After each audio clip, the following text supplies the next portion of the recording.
Alright, NBA 2K15. Since my channel is mostly about creating players, I thought I'll start this off with a review of the creation system of NBA 2K15. Let's start with the vitals.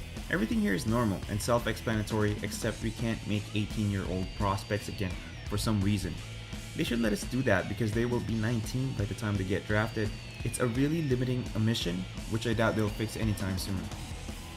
The next option is the head type, where you can choose from 34 different head presets. I'll touch up on this again later on in this video. Next thing I go to is the hair. This is optional, as ideally your players should look like what you're trying to make them look like, even without the hair. But it's something as limited as the creation system of 2K15, having the correct hair and facial hair really makes a big difference. Hopefully next year, they will have more hair options, as this current set just isn't close enough to be good. It's more like something you try to find workarounds for. What they really should do next year is to just add the hairstyles the real NBA players have. They already have the assets for them, why not just reuse them and give the players more options? So just do this and add in a few more options for shorter hairstyles like buzz cuts, and it's a win-win situation for both the devs and the fans alike.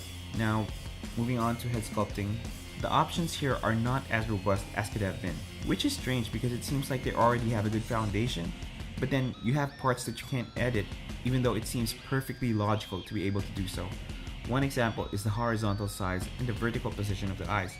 Right now, you can only change the opposite, which is the vertical size of the eyes and the horizontal position. Some really strange decisions were made here. Another thing that I noticed when you're sculpting is that you can't rotate the head. There's a really easy workaround here. Just let us turn the heads manually as we want. Then when we release the button, just snap it back to head-on or profile, whichever you're working on. This helps eliminate the unnecessary back and forth you have to go through as it is right now. Or maybe they could just add in a 3/4 angle to sculpt from. The sculpting options are good, but not great. You just feel really limited at times, especially when some of these sliders barely change the shape when you move them. Hopefully next year, they give us the option to make bigger changes. This will just help make the game look more interesting. Now, going back to the head presets, some of the head presets actually have some hidden options on them.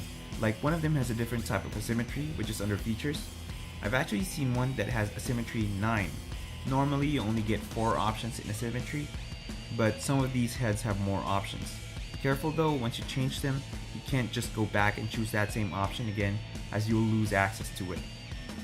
There are also options to change your wingspan, shoulder width, and body length. These were also present in 2K14, but I think 2K14 had leg length or something like that. Unfortunately though, these just seem to be cosmetic changes rather than functional ones. Another one of the bigger omissions they made is the different body types. The basic thin, medium, muscular, and heavy from last gen should be enough.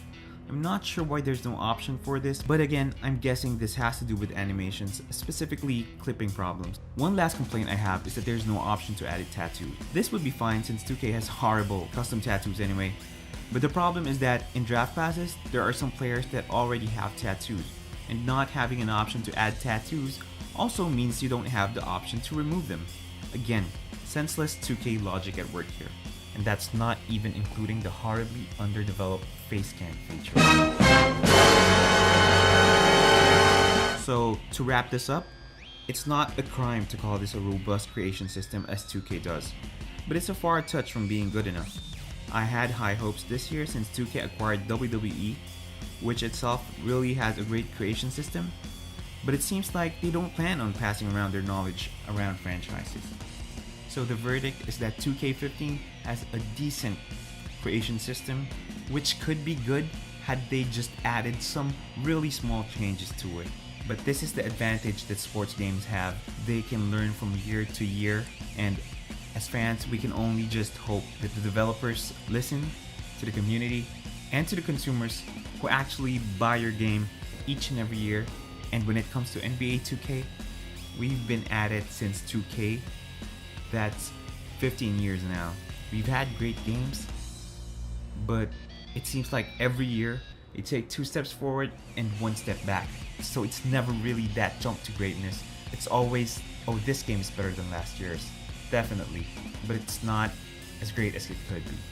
If you liked the video, please give it a thumbs up, comment down below, let me know what you think about the creation system and NBA 2K15 so far. And please subscribe to my channel and follow me on Twitter at RapBoyGT. Again, this is Rapboy, and this has been my review of NBA 2K15's new creation system.